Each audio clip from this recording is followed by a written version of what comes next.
አሰላሙ አለይኩም ሰላም።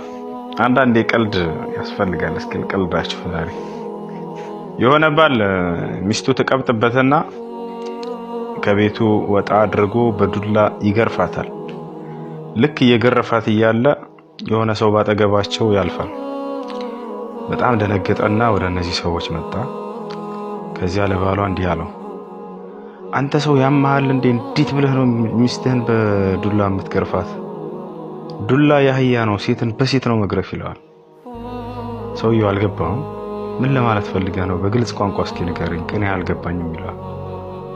ሚስት ገብቷታል። ሴትን በሴት ነው መግረፍ ማለት ሚስትህ ከቀበጠችብህ ስርዓት እንድትይዝ ሌላ ሁለተኛ ሚስት አግባባት ማለት ፈልጎ ነው። ይሄ ስለገባት ለባሏም ብትለው ጥሩ ነው። እባክህ እናትስማው ሞኝ ነው፣ መደብደብህን ቀጥል ዝም ብላለች።